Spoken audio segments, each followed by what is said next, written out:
Aziz dostlar, xanımlar, bəylər, aziz həmkarlar, xoş gəlmişsiniz Xəzər Universitetinin elm və sənət məclisinə. Bizim elm sənət məclisinin ənənəvi iştirakçıları da var, amma mövzudan asılı olaraq yeni insanlar da gəlir və burada mən yeni insanlar görürəm, onları xüsusi aralamaq istəyirəm. Çox xoş gəlmişsiniz. Elm sənət məclisi neçə illərdir fəaliyyət göstərir burada. Nədir bunun mənası? Biz həm Azərbaycandan, amma daha çox dünyanın müxtəlif yerlərindən, Avropadan, Amerikadan, Rusiyadan, Türkiyədən, digər, yəni dünyanın hər tərəfindən biz tanınmış mütəxəssisləri dəvət edirik Xəzər Universitetində. Onlar anlaşılan dildə məşğul olduqları sahə üzrə məlumat verirlər, məruzə edirlər. Sonra məruzə ətrafında suallar, müzakirələr olur, sonra biz onu nəşr edirik. Bugün bizim elm sənət məclisinin 70-ci yəni müəyyən mənada yuqreydi. 69-cu da dünən olubdu. Dünən olmayanlar dilsələr təəssüf edirlər ki, niyə biz dünən olmamışıq? Dünənki bizim məruzəmiz çox bilginlik, Azərbaycan da belə demək var, İngiliscədə Polymath deyirlər. Belə bir mövzu ətrafındaydı. Yəni, bəşər tarixində çox görkəmli insanlar olublar ki, onlar bir sahədə deyil, bir neçə sahədə fəaliyyət göstərdilər, bir neçə sahədə mütəxəssis olublar və onlar bəşəriyyətin inkişafına böyük töhfə verirlər. Bu barədə bir kitab yazılıbdır. O kitabı yazan mənim sağ tərəfində əyləşən, mən onu sizə tanış edəcəm, qonağımız Londondan gəlmiş hörmətli Waqas Ahmeddir. O İngiltərəlidir, orada anadan olub, orada yaşayır, şərq mənşəlidir. Həm qərbi, həm şərqi çox yaxşı başa düşən, hər ikisini belə deyək ki, hörmət edən, şərqi müdafiə edən bir insandır. Biz neçə illərdir onunla əvvəlcə virtual olaraq tanış olduq, sonra görüşdük və o bu neçə illərdir bu kitab üzərində işlədi və o kitabını çap elədi. Bu dünyada ilk monoqrafik təbliğat əsəridir o çox bilgilik haqqında və biz onu, mən onu məhz o barədə bizim elm sənət məclisində danışmaq üçün dəvət etmişdim və o İngilis dilində bizim Xəzər Universitetində mühazirə oldu tələbələrə, bizim tələbələr İngilis dilində onlara tərcümə etmək lazım deyil. Amma burada bizim elm sənət məclisində dünən danışdıq. Ədədən bura Bakının hər yerindən, bəzən digər şəhərlərdən insanlar gəlirlər, elm adamları, sənət adamları, tələbələr, müxtəlif səviyyədə. Ona görə biz burada tərcümə edirik danışıqları. Çünki İngilis dili bilməyənlər olacaq, onlar bilməyə məcbur deyirlər, amma gərək burada olanları tanımasınlar. Dünən bizim o məclisimiz oldu.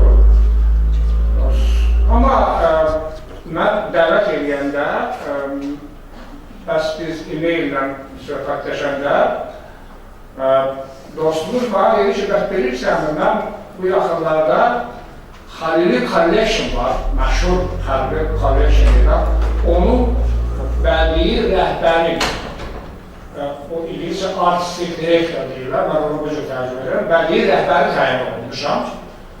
Mən də bu kolleksiya haqqında əvvəllər xeyli məlumatım var, maraqlanmışdım bunun haqqında, baxmışdım veb-saytda, çox gözəl veb-saytlar var. Mən həmin o insanı bura Bakıya dəvət eləmək üzərində düşünürdüm.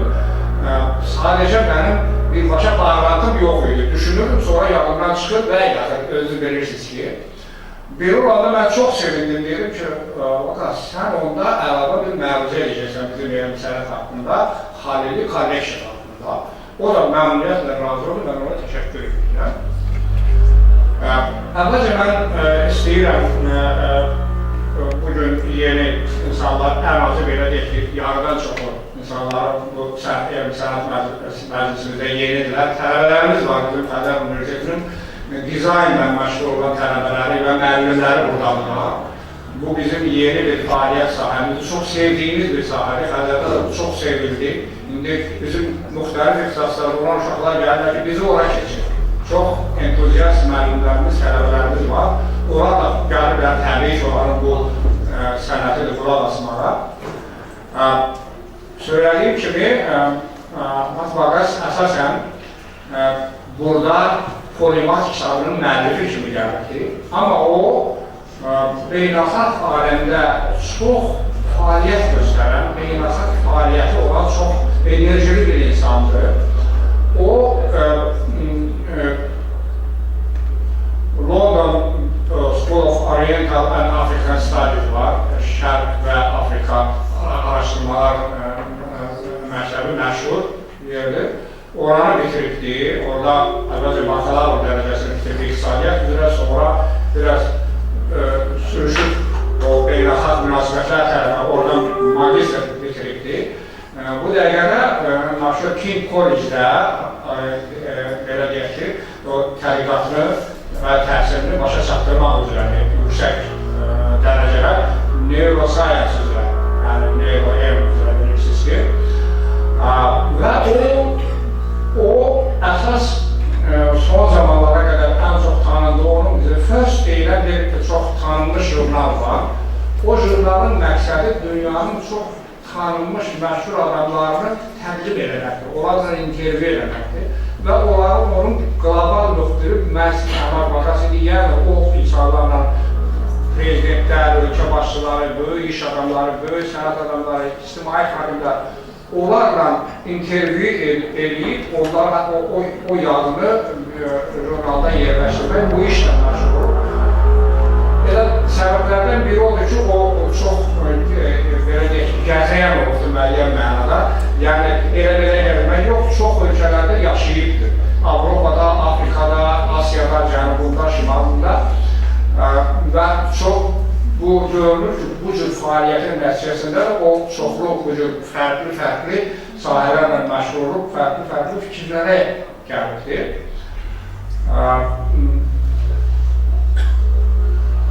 İndi biz Khalili Collection haqqında, yəqin ki, burada mütəxəssislər var, eşidiblər.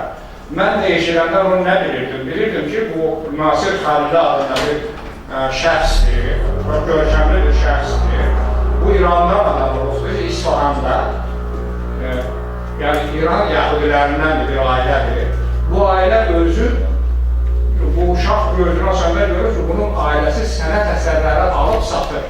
Sənət əsərlərinin ticarətinlə məşğul, yəni təsadüfi deyil. Və sonra o gelib Amerikada oxuyubdur. Amerikada oxuyandan sonra Londona qayıdıbdır. Londonda PhD, doktorluq eləyib İslam sənəti üzrə, yəni mütəxəssisdir, İslam sənəti üzrə və çox zəngin, dünyanın zəngin adamlarından biri olur. İndi o zənginliyinin sirrini bilmək çox asan deyil, amma daha çox o, deməli, mülkiyyət alıb satmaq işindən böyük, belə deyək ki, milyonlar qazanıbdır. Məsələn, bir dənə bilanı deyilənə görə 57 milyon funt sterlinqə satıbdır, bir bilanı. O, təsəvvürümüz olsun deyə bilirəm şeylər. Və bu insan həm də sənət yoxluğunda alıb atır və kolleksiya yığmağa başlayıbdır. Özü kolleksiya yığmağa başlayıb. O şeyləri çox alıb satır. Alıb satanda xoşuna gələnləri başlayıb özünə saxlamağa və özəl Xəlili Collection deyilən bir şey, dünyada ən zəngin İslam sənət əsərləri, incəsənət kolleksiyasıdır. Amma sonra bu heç İslamla da, sənət əsərlərinə də məhdudlaşmayıb. Deməli, İspan, Yapon, Niderland, digər belə bu cür şey, bu institusiyalarla da İsveç, bu ölkələrin də sənət əsərlərinin müəyyən sahələrində, müəyyən kolleksiyaları yığıbdır. İndi onun o kolleksiyası dəhşətli dərəcədə böyük bir kolleksiya olubdur. Dünyanın müxtəlif yerlərindən o sərgilər gedir onun kolleksiyalarından, Amerikaya, Avropaya, məsələn, o Ermitajda doğru sizin yaxşı tanıdığınız onun kolleksiyaları. Və bu gün söhbət ondan gedəcək. Mən qısaca belə deyək ki, oradan-buradan məlumat verdim ki, söhbətin nədən getdiyi bilinsin. İndi sistemli şəkildə bizə mənim də xeyli bilmədiyim şeyləri bizim Ahmed bəy bizə danışacaq. Sözü sizə verir. You are welcome. Both of you, this lovely Waqas Ahmed and Ahmed. This lovely pair of artists coming. Welcome. We highly appreciate you. Please keep it, please. Yadımdan çıxdı. Deməli, əvvəl Waqasın son layihələrindən biri, deməli, Səudiyyə Ərəbistanı kralının dəstəyi ilə UNESCO-nun da çox bəyənməsi ilə belə bir proyekt sözdür ki, mən Məkkə haqqında yazılan məşhur əsərləri toplayacağım, İngilis dilində olanları, İngilis dilində olmayanları tərcümə eləyək, belə bir şeyi buraxaq. Belə deyək ki, bunu buraxıbdır və bu xoş tərəfindən biri odur ki, mənim Məkkə haqqında bir şeirim, özüm Məkkəyə getməmişəm, yaxından da planım da yoxdur. Amma bir şeirim var, o da burada verilibdir. Frəngiz xanımın bizim tərcüməsində bərabər işləmişdir. Ona görə də təşəkkür edir. Yəni bu cür işlər, bu gözəl işlər görür, bu hörmətli bizim onarımız. Thank you. Professor Ahmed Isafandi, thank you so very much for that very kind introduction. It's an honor for me to be here today, not only because of my relationship with the professor, but also because I know how distinguished you all are in your respective fields. Əvvəla mən Professor Ahmed Isafandiyə məni dəvət etdiyi üçün təşəkkür edirəm. Ancaq mən təkcə bugün onunla birlikdə olduğum üçün yox, həm də sizin kimi insanlarla da birlikdə olduğum üçün də özümü çox xoşbəxt hiss edirəm. As the professor has mentioned, I have a very diverse background, but my heart. You can take this one. You have your own. I have yes. You have those. Good for you. Yes, so I have a very diverse background, but my heart has always been in art. Bəli, mənim çox fərqli tarixi keçmişim, kültürel keçmişim olaylar, ancaq mənim hər zaman sənətlə bağlı, sənətlə bağlı xüsusi bir istəyim oldu. So it's an honor here to speak about something that I feel very passionately about. Və mən çox xoşbəxtəm ki, bugün çox həvəsli olduğum bir mövzu haqqında burada çıxış edəcəm. It is also a real privilege for me to work for one of the great collections of art in the world. Və bu eləcə də mənim üçün başqa bir qürurdur ki, hal-hazırda dünyanın ən önəmli kolleksiya şirkətlərindən birində işləyirəm. I'm going to begin by telling you a little bit more about the founder and visionary behind this collection. Mən ilkin olaraq sizə Xəlili Collection'ın təsisçiləri və onun qurulma tarixi haqqında danışacağım. Because to understand the essence of this collection, one needs to understand the vision behind it. Çünki biz bu kolleksiyanın hal-hazırda niyə mövcud olduğunu tam anlamaq üçün onun niyə qurulduğunu öyrənməliyik. I know the professor has made a few introductory remarks about Professor Khalili, but I will tell you a little bit more to give you more insight. Mən bilirəm ki, Professor Ahmed Isafanlı artıq Xəlili Collection'ın qruplarından olan Professor Xəlili haqqında biraz danışdı. Ancaq mən bunun haqqında da daha ətraflı danışmaq istəyirəm. And then it will quickly emerge why this collection is so very important for humanity. Və biz buradan anlayacaq ki, nə üçün insanlıq üçün bu kolleksiya bu qədər önəmlidir. So Professor Khalili was born into a Jewish family in Iran. Professor Xəlili İranda bir Yəhudi ailəsində doğmuşdur. And he grew up in Iran, in Isfahan, and then moved to the United States 4 decades ago. O ilk öncə İranın İsfahan şəhərində doğuldu, böyüdü və sonralar Amerika Birləşmiş Ştatlarına köçür. As the professor mentioned, he then went on to London to study, do a PhD in Islamic Law. Və professorun əvvəlcə qeyd elədiyi kimi Birləşmiş Ştatlardan sonra Birləşmiş Krallığa qayıdır və orada incəsənəti haqqında doktorant verilib. But the most important thing is that his method of collecting is the most unique method in the world. Ancaq ən önəmlisi budur ki, onun bu kolleksiyanı yığmaqda çox bənzərsiz bir xarakteristikası var. Most collectors around the world either acquire wealth from other business activities and then invest in art. Dünyadakı bir çox kolleksiyonerlər ilkin növbədə biznesdən pul qazandıqdan sonra incəsənət haqqında kolleksiya qururlar. But Professor Khalili has been collecting since the age of 7, and that has been his core activity ever since. Ancaq Professor Xəlili hələ kiçik yaşlarından, 7 yaşından kolleksiya yığmağa başlayır və ömrünün sonuna qədər bu işə davam edir. So this is not a monetary investment, this is pure passion. Demək ki, bu hər hansısa maddi bir həvəs deyil, sadəcə mənəvi bir istəkdir. Alright, so aside from collecting, you will see that the professor has received many awards around the world, many honors around the world. He is a UNESCO Goodwill Ambassador. Kolleksiyoner olmaqdan əlavə Professor Xəlili dünyanın bir çox təşkilatları tərəfindən dəfələrlə tərəf olunur. Onlardan biri də UNESCO-dur. UNESCO'nun xoşməramlı səfəri. UNESCO'nun xoşməramlı səfəri. UNESCO, in addition to this, he has also received knighthoods from 2 popes. Received knighthoods from 2 popes at the Vatican. Və eləcə də o Vatikanda yaşayan 2 papaz tərəfindən də tərtib olunur. He is also a trustee of the city of Jerusalem. O həm də Yerusələmin güvənli icarəçilərindən biridir. And he has the world's greatest private collection of Islamic art. Və onun İslam incəsənəti ilə bağlı olan kolleksiyası dünyadakı ən xüsusi kolleksiyalardan biridir. But he considers ownership as a myth, and he realizes that we are all but temporary custodians of what we think we own. O fikirləşir ki, ancaq nəyəsə sahib olmaq bir mifdir, biz sadəcə müvəqqəti olaraq nəyəsə sahib ola bilərik.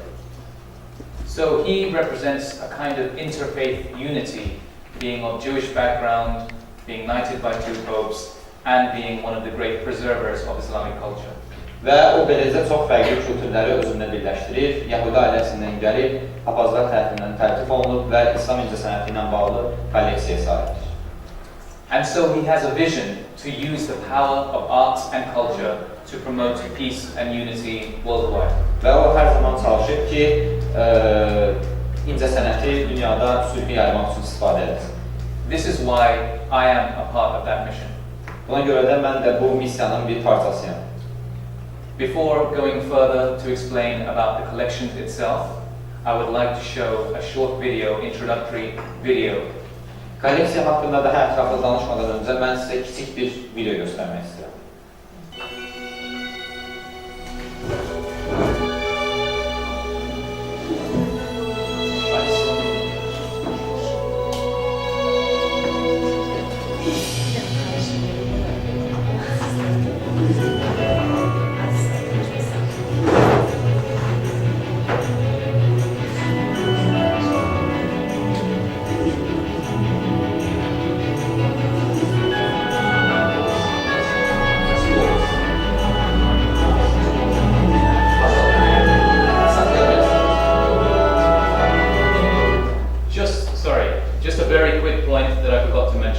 This video is mostly in English, but I will explain the core elements of the video after.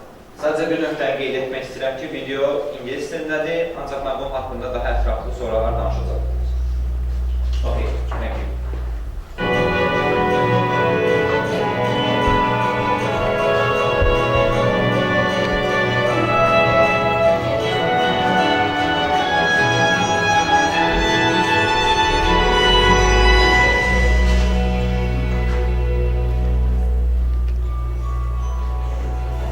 In this program, the man who believes art can unite the world, Dave Khalili has 35,000 objects, from the Quran to Japanese vases.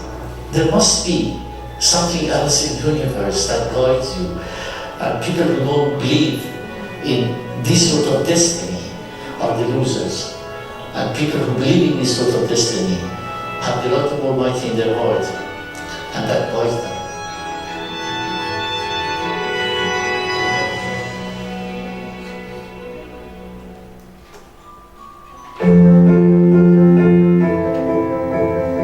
How has Professor David Khalili managed to collect 35,000 objects in one of the greatest private art collections in the world? He jokes that he did it by only sleeping for 4 hours every night. By lengthening each day, he reckons he's 35, though we know he's in his 70s. In fact, he has the energy of a 20-year-old. Energy which he's used not only to collect art, but also to use that art to promote understanding between faiths. David Khalili is a citizen of the world. Born into a Jewish family in Isfahan, Iran in 1945, he's been knighted by 2 popes, decorated by presidents, and feted by prime ministers. He's a goodwill ambassador for UNESCO, a fellow of universities on both sides of the Atlantic, a renowned philanthropist. All that means much to him, but not as much as family. In his study, he keeps portraits of his late mother and father, who gave him the values he practices today, and who must have sown the seed of an idea that their son would grow up to help the world. To do it, David Khalili chose art. If you believe that religion and politics have their own languages, but the language of art is universal, then you stick to the universality of that language. Why?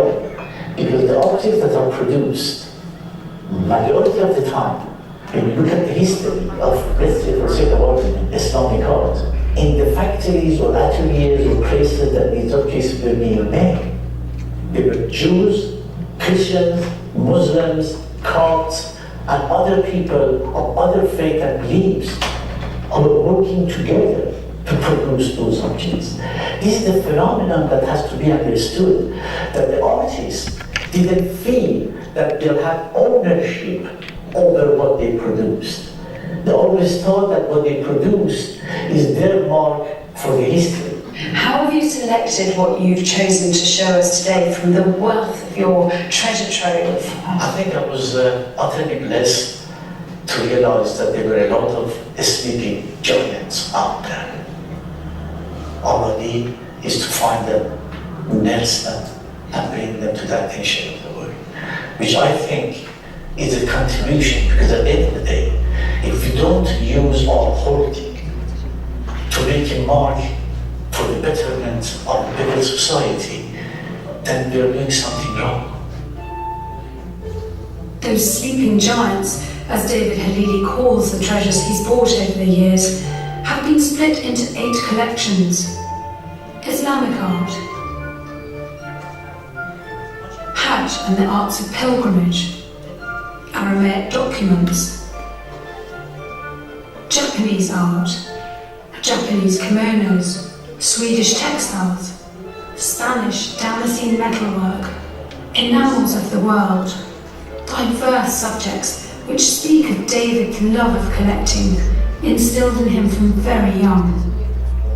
But unlike some other collections, these have had intellectual rigour applied to them. 8 collections, 35,000 works of art.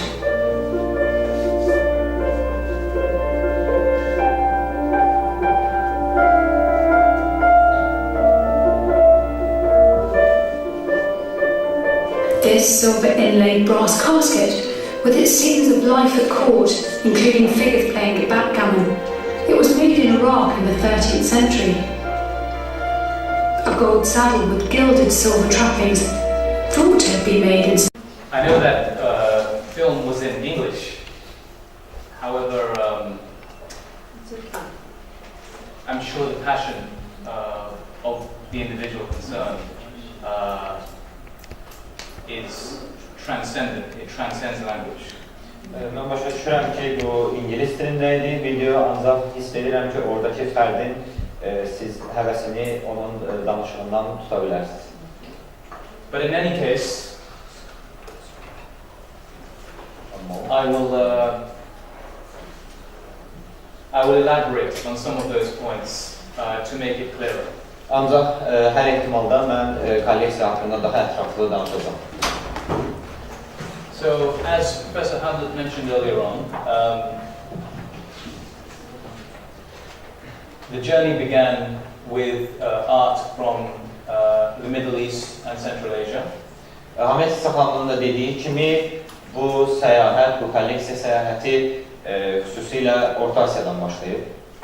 And then other areas of interest were identified, especially those where there was not any major collection assembled. Və ondan sonra digər maraq dairələri formalaşdırılıb və hansı ki, oralarda kolleksiyonistlər kifayət qədər iş görməyiblər. So the major collection, of course, is the Islamic art collection that goes from the 700 to 2000. Ancaq təbii ki, Xəlili Collection əsas müstəvisi İslam incəsənəti ilə bağlı olub və bu 700-cü ildən başlayaraq 2000-ci ilə qədər davam edir. Emerging from the Islamic art collection was the Hajj and the Arts of Pilgrimage collection. Xüsusilə İslam incəsənəti ilə bağlı əsasən nümunələr hac və digər dini ziyarətlərlə bağlıdır. And then a variety of other collections have emerged. For example, Aramaic documents, which is the only collection of documents from this period of Alexander the Great's reign, the Bactrian period, that exists. Və İslam incəsənətindən başqa da digər regionlardakı incəsənət nümunələri ilə də maraqlanan Xəlili kolleksiyası Makedoniyalı İskəndərin dövründən də yazılı mənbələr əldə edib. It is the only known internal correspondence between the emperor and his viziers. Bu yazılı mənbə həmin dövrdən qalan və bilinən yeganə nümunədir ki, Makedoniyalı İskəndər və onun digər dövlətlər arasında olan rəsmi yazışmadır. Another area of interest was Japanese art, but specifically from the Meiji period, in the late 19th century. Digər maraq dairəsi isə Yapon incəsənətidir və burada görülən də xüsusilə də Meiji dövründən qalma incəsənət nümunələridir. This period was specifically interesting because it was when Japan opened up to the world for the first time in about 4 centuries. Bu Meiji dövrü ona görə önəmlidir ki, tarixdə ilk dəfə Yaponiya dünyaya öz mədəniyyətini açmağa başlayır. During this time, the Japanese Meiji regime wanted to showcase the best of its culture to the West. Bu həmin dövrdə Yaponiyalı Meiji rejimi öz rejimini qərb kültürünə yaymağa çalışırdı. So they commissioned the best artists in the whole country to produce magnificent works of art. Və buna görə də dünyanın hər yerindən olan incəsənət adamlarını Yaponiyaya gətirirdi. Many of you would know about Japanese kimono, which is a form of garment for ladies. Bəlkə də bir çoxlarınız Yaponiyanın kimono paltar nümunəsini bilirsiniz, hansı ki, qadınlar üçün olan xüsusi bir geyimdir. These garments were produced with great care and precision and were inspired by various forms of nature. Bu kimono nümunəsi müxtəlif növ sənət işçilərinin xüsusi diqqətlə işlədiyi bir paltar növüdür. And then you have here Swedish textiles from 1700 to 1900. Və bu da İsveç sənət nümunəsi olan 1700-1900-cü illərdə işlənmiş bir nümunədir. This is a very unique collection because it's the only collection that holds textiles made during that period by brides for their families. Bu çox bənzərsiz bir nümunədir, çünki həmin dövrdə mövcud olan və bu qədər məşhur olan başqa bir tekstil növünə rast gəlinir. Then you have Spanish metalwork. Və bu da Yapon metal işçiliyinin nümunəsidir. Spanish metalwork. During this period, Zualaga produced some of the finest metalwork in the history of the craft. Həmin dövrdə Zualag da metal işçiliyi ilə bağlı mütəxəssis hesab olunur. The intricacy of this metalwork cannot be seen anywhere else in the world. Dünyanın heç bir yerində bu növdə bir metal işçiliyinə rast gəlinmir. And then one of the other big collections is the enamels of the world. Digər bir önəmli incəsənət nümunəsi isə mina üzərində olan bu incəsənət nümunəsidir. These enamels are, of course, come in different forms and form different forms of decorative art. Bu isə dekorasiya sənət nümunəsinin ən böyük nümunələrindən hesab edilir. They range from large carriages to small caskets. Onlar böyük dəbilqələrdən tutmuş kiçik sancaqlara qədər düzəldilir. But today, given that we're here in Azerbaijan, we will focus on these two collections, Islamic art and Hajj and the arts of pilgrimage. Ancaq biz bugün Azərbaycanda olduğumuz üçün əsasən İslam incəsənəti və Hacla bağlı danışacağıq.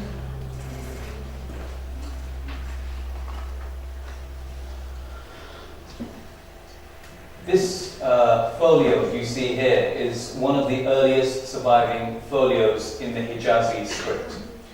Bu gördüyünüz yazı nümunəsi hal-hazırda ən qədimdən qalma Hicaz, yəni Məkkə-Mədinə bölgəsindən qalma yazı nümunəsidir. The script is written in the style of the Hijaz, which suggests that it was probably written in Mecca or Medina. Bu yazılan yazı nümunəsi hiss olunur ki, Hicaz növündə yazılıb və bu da onu sübut edir ki, bu yazı nümunəsi Məkkə və Mədinə coğrafiyasına aiddir. It was also probably written only decades after the death of the Prophet. Və mümkün ola bilər ki, sadəcə Peyğəmbərin ölümündən bir neçə 10 illik sonra bu yazılar yazılmış olsun.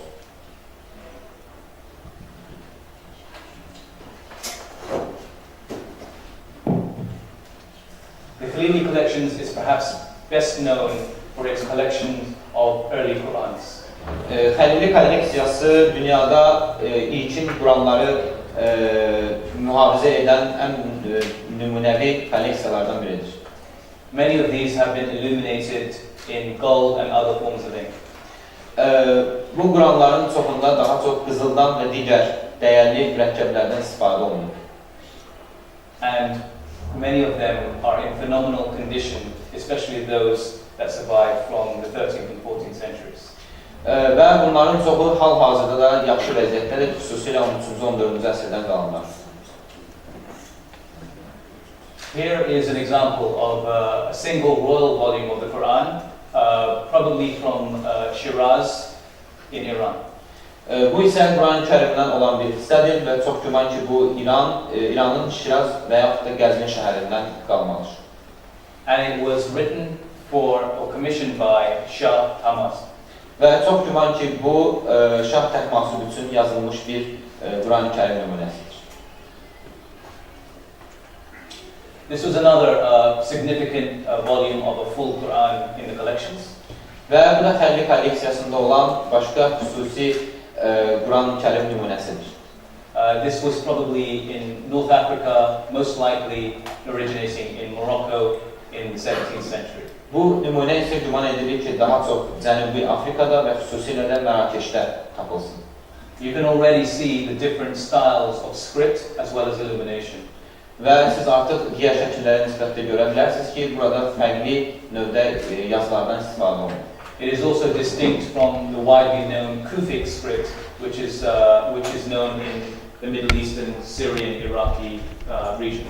Və bu nümunədə biz görürük ki, daha çox yayılmış olan Küfə növündən fərqli bir Quran var.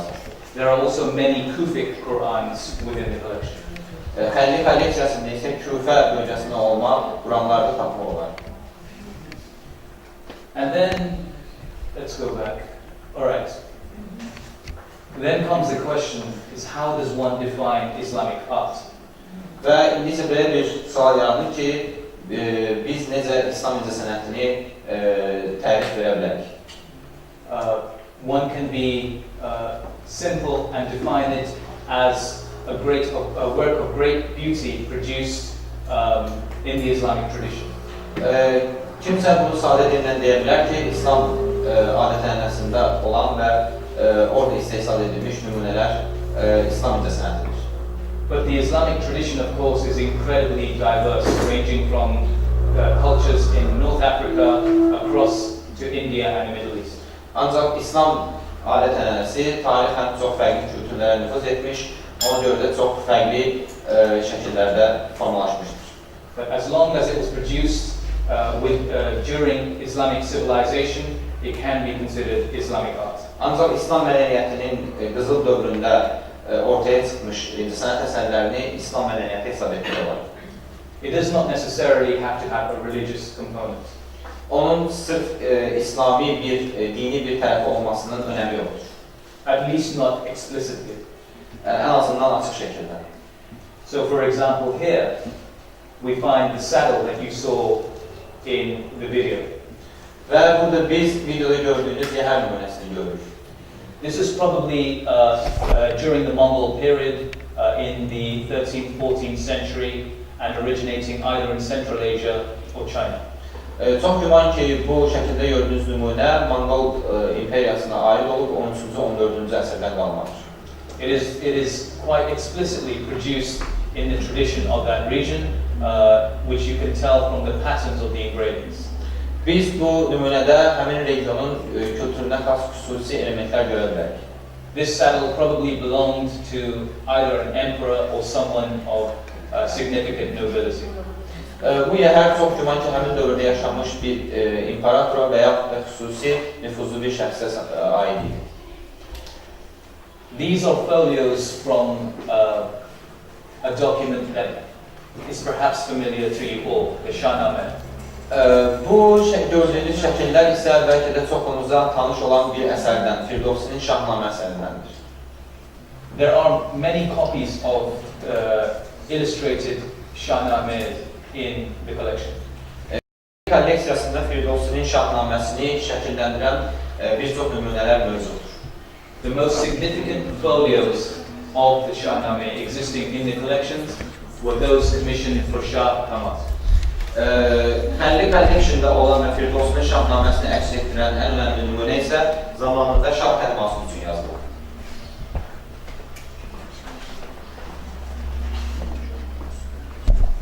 The striking thing about these illustrated manuscripts of the Shahnameh is the detail and intricacy of the art. Firdovsinin Şahnaməsi ilə bağlı olan bu şəkilli illüstrasiyaların ən önəmli səbəbi isə bunun detallı şəkildə, incəlikli şəkildə o hadisələri göstərməsindən ibarətdir. This is typical of a work commissioned for a king. Bu bir şah üçün verilən bütün əsərlərdə buna rast gəlmək olar. As you can probably imagine, the folios of the Shahnameh are not so big. Və görə biləcəyiniz kimi Şahnamənin illüstrasiyaları o qədər də böyük deyil. So these paintings within can be considered miniatures. Və çox güman ki, burada edilən rəngləmələr miniatür nümunələrdir. So you can imagine the size of this camel that I'm pointing to here. Və siz buradan dəvənin böyüklüyünü təxmin edə bilərsiniz. It's probably in millimeters rather than centimeters. Çox güman ki, bu millimetr halındadır. But if you look here, the same image blown up can demonstrate the level of detail. Ancaq bura baxdığınızda isə eyni şəklin daha detallı şəkildə işləndiyini görə bilərsiniz. Anything less was not considered of worth by the royal household. Burada isə demək olar ki, heç bir detal gözdən qaçırılmadan işlənir. The other major volume in the Khalili collections is Rashid al-Din's History of the World. Xəlili kolleksiyasında olan başqa dəyərli bir nümunə isə Rashid al-Din'in Dünya tarixi haqqında əsəridir. It is translated, of course, from the Jami' al-Tawriq. Bu təbii ki, Jami' al-Tawriq kitabının tərcüməsidir. This is of particular interest, of course, because Rashid al-Din was from a city not far from here in Tabriz. Bu sizin üçün çox maraqlı ola bilər, çünki Rəşid Ədil buradan çox da uzaq olmayan Təbriz şəhərində doğulmuşdur. Again, you can see the quality of the artwork, as this is also a miniature. Siz yenə bu sənət əsərindəki keyfiyyətə diqqət edə bilərsiniz, hansı ki bu da miniatür halındadır. And you can also see the difference in style of both painting and script, because it was produced in a different place from the Shahnamə. Və Şahnamə və bu əsər arasındakı rənglənmə fərqliliklərinə siz diqqət edə bilərsiniz, çünki onlar fərqli regionlarda işlənirlər. Sorry. Okay. That is the Islamic collection. You can visit the KhaliliCollections.org for a more extensive account of the collection. Bu isə İslam incəsənəti ilə bağlıdır və siz bununla bağlı daha ətraflı məlumat əldə etmək üçün Xəlili Collection.org saytına müraciət edə bilərsiniz. Those were just a few of the masterpieces existing within the collection. Bu mənim göstərdiklərim isə həmin kolleksiyada olan kolleksiyaların sadəcə kiçik bir hissəsidir. We will now move on to a collection that emerged out of the Islamic art collection. Və biz indi hal-hazırda İslam mədəniyyətindən kənarda yaranmış nümunələrə baxacağıq. It became a collection, a major collection in its own right, perhaps one of the greatest Hajj collections in the world. Bu isə demək olar ki, dünyadakı ən önəmli kolleksiyalardan biri olan biridir və hansı ki, Hac ilə bağlıdır. Of course, the Hajj, whilst the rituals of Hajj happened prior to the founding of Islam by the Prophet, afterwards it took a very particular form. Təbii ki, Məhəmməd Peyğəmbərdən öncə də Hac ziyarəti mövcud idi, ancaq İslamın gəlişi ilə birlikdə bu tamamilə xüsusi bir hala çevrildi. We will begin by showing a short 7-minute video of this collection, after which I will explain the collection in more detail. İndi isə biz Hac kolleksiyasından bağlı 7-8 dəqiqəlik videoya baxacağıq, sonra mən onun haqqında ətraflı danışacağım.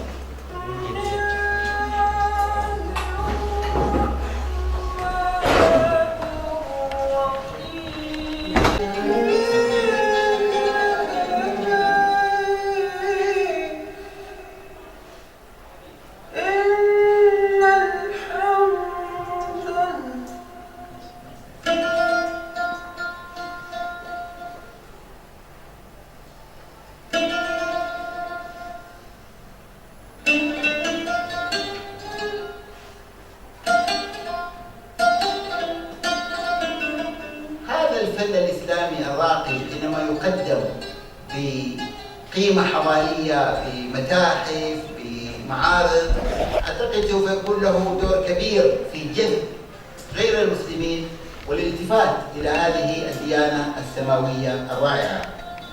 بالتأكيد البروفيسور ناصر خليلي من الأشخاص الأفذاذ الذين جمعوا يعني مجموعة تعتبر مجموعة نادرة جدا، وأمضى ما يقارب نصف قرن وهو يعني يستثمر هذه الأموال وينفق في سبيل جمع هذه المجموعة التراثية من الفن الإسلامي الراقي وجعلها بهذه الكمية الموجودة في مجموعته الخاصة، والتي تعتبر من أثمن مجموعات الفنون الإسلامية في العالم.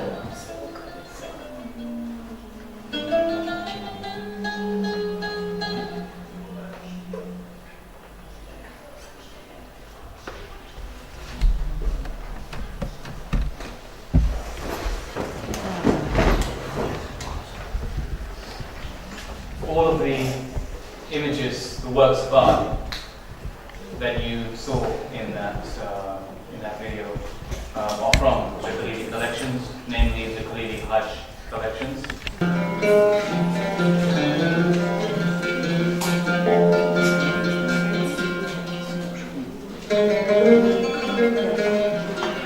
The whole pilgrimage and coming to Mecca, God ordered Abraham, as in the Quran, to make a call, people to come to do the pilgrimage. He said, but if I call, nobody was hearing me. He said, you make the call and I'll make them hear.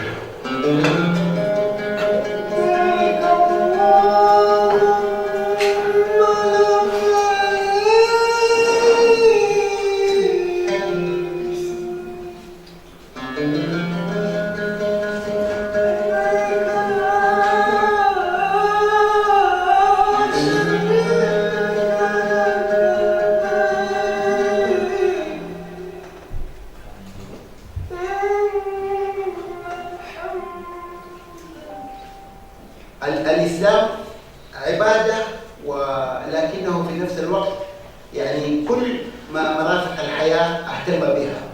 الجمال يجب أن يكون في كل فرع من فروع الإسلام، ومن هذا المنطلق اهتمام الإسلام بالفنون.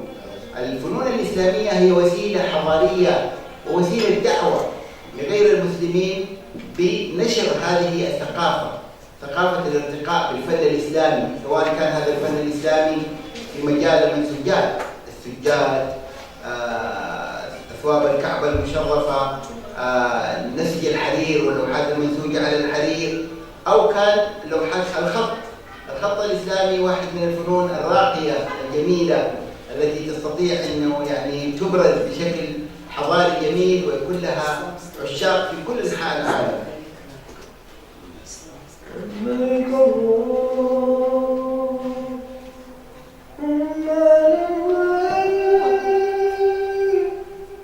The most important piece of art through time for the sacred house is the kiswa and the cover of the door, and it used to be something, of course, through the time description that was sometimes white, and sometimes it was green, and sometimes it was different until it became settled with the color of black with the golden. And it was in the old days done in Egypt, and a whole what you call it celebration starting from that moment during even the manufacturing and so on, and the caring and all many different things that are happening, and as it's coming on the caravan, on the ships, and leaving and reaching Mecca, Medina. It was a whole event taking place, and it is something that really deserves to be well noticed and well studied, and it was part of that connection.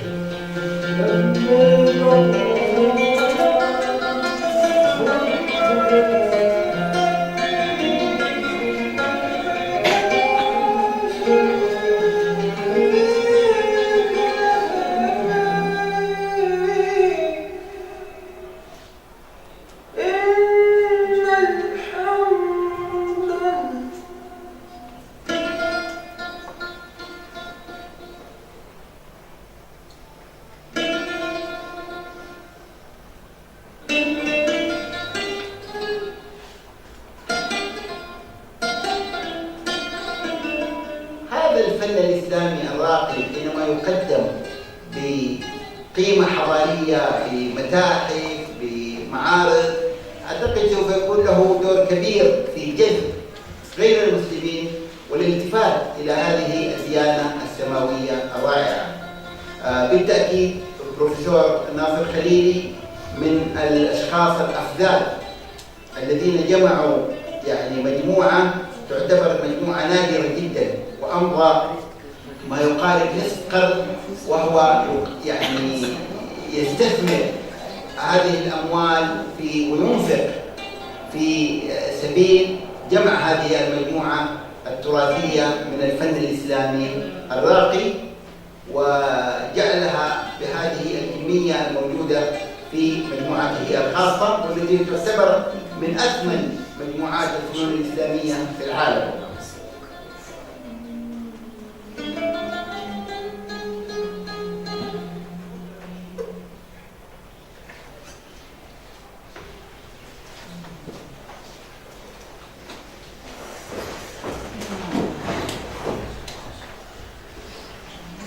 All of the images, the works of art that you saw in that video are from the Khalili collections, namely the Khalili collections. As you saw there, the works of art took different form. Sizin videoda gördüğünüz bütün şəkillər Xəlili kolleksiyasından, daha doğru desək Xəlili kolleksiyasındandır. They took form of maps, paintings, watercolors, textiles, and more. Və bu şəkillərin hamısı fərqli formada düzəldilir. Bəziləri xəritə halındadır, bəziləri rəngli boyalardan işlənilir və s. Let us now look at a couple of examples in greater detail. Gəlin birlikdə başqa nümunələrə daha detallı şəkildə baxaq. Let's think about this watercolor painting produced in late 19th century. Bu su boyası ilə işlənmiş 17-ci əsrdən qalma bir şəkildir. It was commissioned by a royal household in India. It was commissioned by a royal household in India. Bu Hindistanın kral ailəsi tərəfindən tərtib olunmuş bir şəkildir. And it is the most detailed known depiction of Mecca during that period. Və bu həmin dövrdə Məkkənin ən detallı şəkildə göstərilmiş şəkil nümunəsi hesab olunur. Yet very few people in the West or even in the Islamic world know about this masterpiece. Qərb dünyasında və hətta Şərq dünyasında da bir çox insan bu böyük sənət nümunəsindən xəbərsizdir. I will talk to you in greater detail later regarding the ignorance or the relative ignorance in the West about Eastern art. Mən qərb dünyasında Şərq sənət nümunələrinin nəzərə alınmamağına dair daha detallı birazdan danışacağam. Those of you that have been to Mecca will not recognize this type of Mecca today. Əgər ki siz bugün Məkkəyə getsəniz, hal-hazırda bu şəkildə gördüyünüz Məkkə ilə rastlaşmayacaqsınız. For a start, you can see greenery. Siz indi oraya getdiyinizdə fərqli bir mühit görəcəksiniz. You can see buildings that were built during the Ottoman period that no longer exist. Osmanlı dövründə tikilmiş binaları belə artıq tapa bilməyəcəksiniz. Photography during this period had not fully developed as a fully grown craft. Həmin dövrdə fotoqrafçılıq ətraflı şəkildə inkişaf etməmişdi. This is why paintings like this need to be treasured by the Islamic community.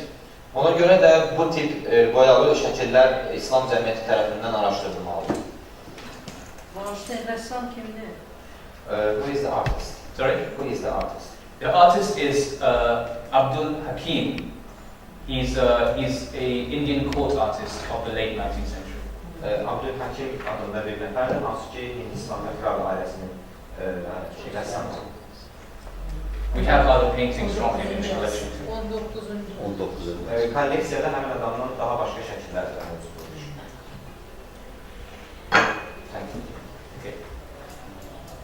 This is now going back to the Shahnameh. Və biz yenidən Şahnaməyə qayıdırıq. You may recognize this painting, but actually very few people do. Bəlkə də siz bu rəsmi daha əvvəlcə görmüsünüz, ancaq çox insan bu rəsmdən xəbərsizdir. It's one of the most historic and symbolic paintings in Islamic history. İslam tarixindəki ən simvolik və tarixi rəsmlərdən biri hesab edilir. It depicts Alexander the Great's pilgrimage to Mecca. Bu rəsm əsərində biz Makedoniyalı İskəndərin Məkkə ziyarətini təsvir olunmuş görürük. You will see here Alexander praying. Bu Makedoniyalı Böyük İskəndərdir. His soldiers are guarding his face. Onun əskərləri onu müşahidə edirlər. And he is praying amongst ordinary pilgrims that are already there doing the Hajj. Və bunu digər normal insanlarla birlikdə edir, ibadət edənlər. Now this might be a mythical depiction. It may never have happened. Hal-hazırda isə bunu bizim üçün artıq bir mühitə çevrilib və bunu görmək çox çətindir. But it is what this painting symbolizes that is very important. Və bizim bu rəsmdə bizə bunun simvollaşdırılması həddindən artıq çox önəmli bir hadisədir. The humility of man against God. İnsanın Allah qarşısındakı acizliyi. And of course Alexander the Great was known as the most powerful man on the planet. Və təbii ki, Böyük İskəndər dünyanın ən güclü insanlarından biri hesab edilir. Yet he was only a man. Ancaq o yenə də bir insan idi. As you saw in the video, some of the greatest art produced relating to the Hajj was the covering of the Kaaba. Videoda gördüyünüz kimi İslam incəsənətinin ən böyük nümunələri Kəbənin üzərindəki örtüklə əlaqədədir.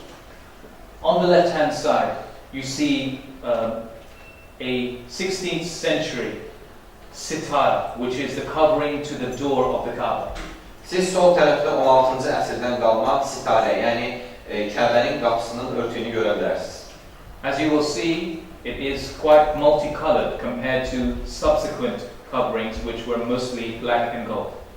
Və gördüyünüz kimi bu hal-hazırda istifadə olunan qara və qızıl rəngindən fərqli olaraq həddindən artıq rəngarəngdir. This was an example of the vibrance of art under Ottoman rule. Və bu Osmanlı dövründə sənətə qarşı olan həssasiyyətin göstəricisidir. Various forms of gold and silver thread were used for the calligraphy embroidered in this cloth. Bu örtükdə hal-hazırda qızıldan və qara rəngdən istifadə olunur. I'm unable to zoom in, but you will see the names of Allah depicted all around this door covering. Və bu örtünün ətrafında sadəcə Allahın adları yazılmışdır. And this style has inspired many other prayer mats, door coverings that were to come in other parts of Islamic civilization. Və bu ənənə İslam mədəniyyətinin hər tərəfinə geniş şəkildə yayılmağa başlanır. But you will also see that this is a synthesis of different styles across the Islamic world. Və gördüyünüz kimi bu bütün dünyadakı İslam mədəniyyətinin bir sintezi kimi qəbul olunmalıdır. Because Ottoman civilization was, of course, incredibly diverse culturally. Çünki Osmanlı mədəniyyəti bilindiyi kimi çox fərqli kültürləri özündə cəmləmişdir. And Mecca was an epicenter for the exchange of ideas during that time. Və həmin dövrdə Məkkə şəhəri fikirlərin cəmləşdiyi və mübadilə edildiyi bir mərkəz idi. And those ideas that were learnt in connection with other Muslims were then taken to their respective lands and shared in their home territory. Və orada bu fikir mübadilələri olduqdan sonra öz ölkələrinə, regionlarına geri qayıdan müsəlmanlar bu ideyaları özlərinə bir yerdə aparırdılar. On the right, you will see the covering for the tomb of the Prophet Muhammad in Medina. Sağ tərəfdə isə Peyğəmbərin evinin örtüyünü görə bilərsiniz. Qəbrinin. The collection holds multiple coverings of this type, including coverings of the door of the Kaaba, as well as coverings of the tomb of the Prophet's mosque in Medina. Xəlili kolleksiyasında bu gördüyünüz hər iki nümunədən, yəni Kəbənin qapısının, Peyğəmbərin qəbrinin və Peyğəmbər məscidinin örtükləri ilə aid nümunələr tapa bilərsiniz. As you can imagine, these are incredibly large and heavy works of cloth. Və siz təxmin edə bilərsiniz ki, bu nümunələr həddindən artıq ağırdır. So when they are exhibited around the world, as they have been, great amount of care and attention is required. Və həmin dövrdə bu əşyalar dünyanın müxtəlif yerlərindən gəldiyi üçün bunu çox diqqətlə edirdilər. As you may have seen in the video, there was a tradition of carrying the covering of the Kaaba, the Kiswa, from Cairo to Mecca. Videoda gördüyünüz kimi İslam mədəniyyətində belə bir ənənə mövcud olub ki, Misirin Qahirə şəhərindən Kəbənin örtükləri daşınır. This became a renowned ceremony called the Procession of the Mahmad. Bu hadisə xüsusi bir seremoni halına gətirilir. The Mahmad is the object or the objects that you can see here in two forms. Gördüyünüz obyektə Məhməl adı verilir və hal-hazırda bunun iki formasını slaytda görə bilərsiniz. As you saw in the video, this mahmal is carried on top of a camel. Videoda gördüyünüz kimi bu obyektlər dəvələrin üzərində gətirilir. This camel leads the caravan from Cairo to Mecca. Bu dəvələr Misirdən başlayan və Məkkəyə gedən yolda ilərləyirlər. It is usually commissioned by the Ottoman Sultan himself. Və bu çox zaman Osmanlı Sultanının özü tərəfindən idarə olunur. Many such mahmals exist within the Khalili collections.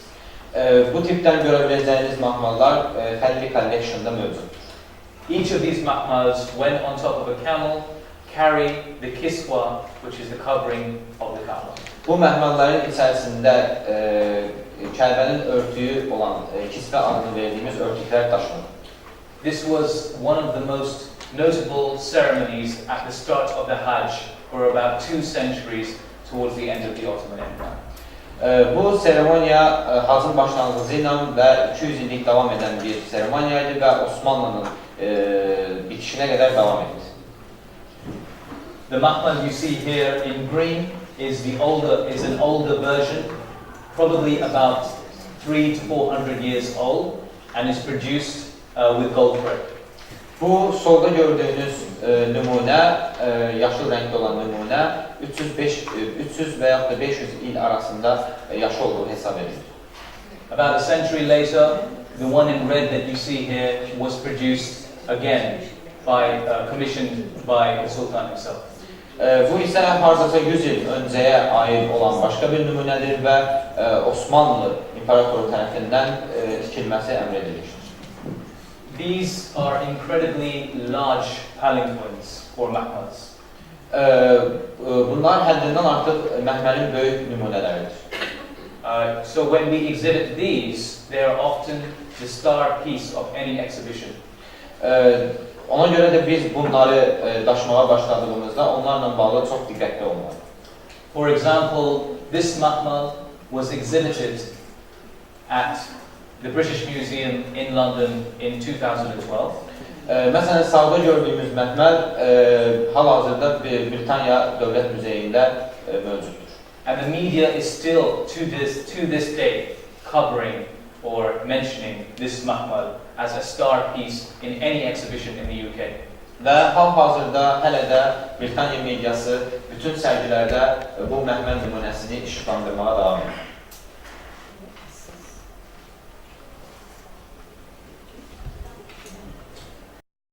This, as you can see, is a gold coin depicting an engraving of Makkah. Bu gördüyünüz kimi bir qızıl qəpik nümunəsidir və onun üzərində Məkkə şəhərinin illüstrasiyası mövcuddur. On the opposite side, you have a depiction of Medina. Eyni qəpiyin üzərində əks tərəfdə isə Mədinə şəhərinin illüstrasiyası var. Hansı dövrdə? In which age? In which Century. Sorry? But this is 1845. 1845, so about 150 years. Məkkə və Mədinənin 19-cu əsr. Bu sikkədir var belə, bu puldur. Bunu hansı dövrə aiddir? 19-cu əsr. 1855-ci ilə deyil. 1875 you said? 1845. 1845. So mid-19th century. 19-cu əsrin ortaları. Dəyməz. Yes. Okay, sorry. No problem. Those were some of the masterpieces in the Hajj and the Art and Pilgrimage collection. Və bu hacla bağlı olan başqa bir möhtəşəm sənət nümunəsidir. The collection also holds works of contemporary art relating to Makkah and Medina. Bu isə digərlərindən fərqli olaraq hacla bağlı olan bir müasir sənət nümunəsi hesab olunur. For example, this piece you see here is an installation with a magnet and iron filings. Burada göstərilən isə bir maqnit və kiçik dəmir parçalarıdır. And of course, because of the magnetic field, the filings take a very particular form that depict the pilgrims around the Kaaba. Və təbii ki, maqnitin mövcudluğuna görə yanında duran dəmirlər xüsusi formada dayanırlar. This was a modern piece produced by an artist from Saudi Arabia called Ahmed. Bu nümunə isə Səudi Ərəbiyadan olan Ahmed tərəfindən ərsəyə keçirildi. Now, educated on modern man. yes, Exactly. exactly. I have elaborated on two of the very important collections within the Khalili collections, the Islamic art and Hajj in the arts of pilgrimage. The most important and unique aspect of these collections is not only the collections themselves, but also the publications that include the research on each item. Mən indiyə qədər Xəlili kolleksiyasında olan iki fərqli kolleksiya növündən danışdım. Bunlardan biri İslam incə sənəti ilə bağlı idi, digəri isə hac ilə bağlı idi. Ancaq Xəlili kolleksiyasının işi sadəcə kolleksiya yığmaqla bitmir. O, həm də araşdırmalar aparan və nəşrlər, jurnallar nəşr edən bir qurumdur. Professor Khalili believes that the true collector has to meet 5 criteria. Professor Xəlili fikirləşir ki, həqiqi kolleksiyonistin 5 kriteriyası mövcud olmalıdır. Collecting is only the first part of that criteria. Kolleksiyası olmaq sadəcə bunun birinci hissəsidir. Next, you have to conserve or restore each and every item. İkincisi isə sən əldə etdiyin obyekti daima axtarmalısan və yeniləməlisən. You also have to research about the history and the context and the artist of that piece of work. Və tapdığınız obyektin tarixi və onu yaradan insan haqqında da araşdırmaq lazımdır. That research must then be published and shared with the wider public. Və apardığınız bu araşdırma geniş kütləyə 100% çatdırılmalıdır. Finally, the final element of the criteria is exhibition. Və sonuncu kriteriya isə daima axtarışda olmalıdır. Wherever possible, Onu başa düşürmək. Sadəcə yəni orada göstərmək istədiyi yəni o sərgiyə qoymaq mənasında. Onda üzr istəyirəm. thank you. Sorry. Thank you. That's my bad. No, it's fine. The collections and the objects must, wherever possible, be shown to the public in order to educate and inspire. Yığılmış kolleksiyalar dünyanın harasında mümkün olursa göstərməlidir və insanları ruhlandırmalıdır. This is why the Khalili Collections has either held its own exhibitions or loaned to multiple exhibitions to museums around the world. Buna görə də Xəlili kolleksiyası ya öz sərgilərini həyata keçirib, ya da dünyada keçirilən sərgilərdə iştirak edirlər. In total, over the course of 4 decades, about 120 exhibitions are either organized by or contributed to by the collections. Son 40 ildə Xəlili kolleksiyası 120-dən artıq sərgidə ya birbaşa iştirak edib, ya da ki, həmin sərginin yaradıcısı olub. As the former director of the British Museum said, no story of the Hajj can most effectively be told without the Khalili collections. Britaniya Muzeyinin əvvəlki direktorunun da dediyi kimi, indiyə qədər hac haqqında heç bir kolleksiya Xəlili kolleksiyasınınki qədər təsirli olmayıb. So, the published volumes of the entire 35,000 pieces in the collections amount to 100. There are over, I'll repeat, there are over 100 publications that include the research for the 35,000 pieces. Hal-hazırda 100-dən artıq mövcud olan jurnallar 30.000-dən artıq obyekti göstərməkdədir. We seek out the world's leading experts, academics and specialists to collaborate with them on researching each item. Biz hal-hazırda dünyanın bir çox akademik ilə, eksperti ilə bu kolleksiyaları əldə edərkən daim danışıqda olur. The full research and publishing will be completed next year. Tam araşdırma gələn il üçün bitmiş olacaq. The next phase is digitization. Digər məqsədimiz isə, bundan sonraki məqsədimiz isə bunu digital formaya salmaqdır, elektronik formaya salmaqdır. What this means is that every single item in the collection is photographed in high resolution and made available to the public online wherever possible. Bu, o deməkdir ki, kolleksiyada olan bütün obyektlərin şəkli çəkiləcək, yüksək keyfiyyətli şəkli çəkiləcək və onlayn vəziyyətdə bütün insanlıq üçün asan əldə edilir vəziyyətə gətiriləcək. So therefore, we have partnered with the world's leading technologist, Google. Bu səbəbdən biz dünyanın ən böyük texnologiya şirkətlərindən biri olan Google ilə əməkdaşlıq edirik. We believe that in the 21st century, art will be produced and consumed in a very different way. Biz inanırıq ki, 21-ci əsrdə sənət çox fərqli şəkildə yayılacaq və fərqli şəkildə anlaşılacaq. Google have an initiative called Google Arts and Culture, which seeks to optimize the viewer experience. Google şirkətinin özünün Google Kültür və Google Sənət adlı bir hissəsi mövcuddur və o dünyada sənətin yayılması üçün çalışır. So for example, we are conducting ultra high resolution imaging for a select number of our items that will benefit from a super zoom. Biz hal-hazırda bütün obyektlərin üst səviyyədə, üst keyfiyyətli şəklini çəkmək üçün çalışırıq. Also, we are developing a virtual reality museum which uses virtual reality headsets as well as augmented reality. Biz həm də hal-hazırda virtual reallıq haqqında olan bir müzey üzərində də çalışırıq. And we are developing other ways in which we can use technology to improve the way we view art. Və biz bundan əlavə olaraq yenə də texnologik vasitələrdən istifadə edərək sənəti necə inkişaf etdirə bilərik, onunla maraqlanmağa davam edirik. When we have completed this project, it will be one of the great acts of the democratization of art in this field. Biz bu proyekti bitirdikdən sonra indiyə qədər olmuş sənətin demokratikləşməsi uğrunda olmuş ən böyük addım atmış olacaq. As the entire collection, or at least a part of the collection, will be available to millions of people worldwide.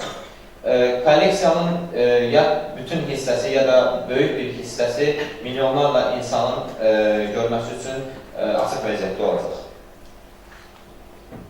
We are also seeking to work with other partners like Wikipedia in order to make our research more accessible to people around the world. Biz eləcə də başqa əməkdaşlıqlarla qurmağa çalışırıq. Bunlardan biri də Wikipediadır. Çünki biz onların vasitəsilə daha geniş kütləyə sənət haqqında məlumat verə bilərik. For the past 4 decades, the strategy was to build the world's greatest art collections. Öncəki 40 ildəki məqsəd ən böyük sənət kolleksiyasını yığmaq idi. Now, the strategy is to share wherever possible the world's best art. İndi isə dünyanın ən böyük sənət kolleksiyasını bütün dünyadakı insanlarla paylaşmaq vaxtıdır. And we are happy to partner with any individual or institution that will contribute towards this goal. Və biz bu məsələdə bizlə əməkdaşlıq etmək istəyən bütün fərdlər və institutlarla da birlikdə çalışmağa varıq. This is why we have developed the Khalili Foundation.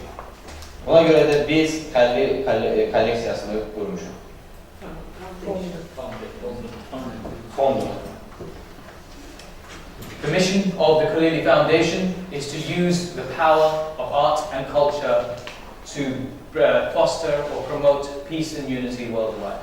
Xəlili fondunun əsas məqsədi sənəti və kültürü istifadə edərək bütün dünyaya sürüklənməkdir.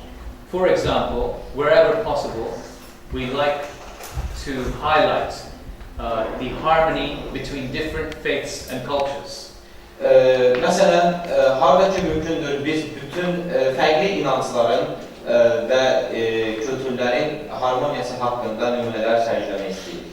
You may have heard the professor mention in the video that many works of art in the collection were produced in collaboration with various artists from different cultures. Bəlkə də videoda gördüyünüz kimi, Profesör Xəlilinin də dediyi kimi, hal-hazırda mövcud olan sənət nümunələri fərqli keçmişlərdən gələn, fərqli kültürlərdən gələn sənətkarların birlikdə doğan iş işinin məhsuludur. And many works of art depict this message of interfaith and intercultural unity. Və eləcə də bizim sənət nümunələrimizin çoxu kültürlər arası münasibətə meyillədir. This example uses of a miniature painting within the video. Bu gördüyünüz miniatür rəssamlıq nümunəsini siz bayaq videoda gördünüz. Here you have prophets from the various prophets from the Abrahamic tradition uniting to fight evil. Bu şəkildə biz İbrahimi dinlərdən olan peyğəmbərlərin şeytanla mübarizəsini görürük. The foundation has also commissioned something called the House of Peace paintings. Xəlili fondu eləcə də başqa bir layihə olan Sülh evi adlı bir layihəyə də start verir. These paintings seek to highlight the harmonious nature of Jerusalem, the city. Biz bu layihədə müxtəlif şəkillər çəkilməsini dəstəkləyirik və bunlardan biri də xüsusilə Yerusəlim Qüds şəhəri ilə bağlıdır. To remind people that regardless of the problems that that land faces and the division that it faces, the city is inherently about unity.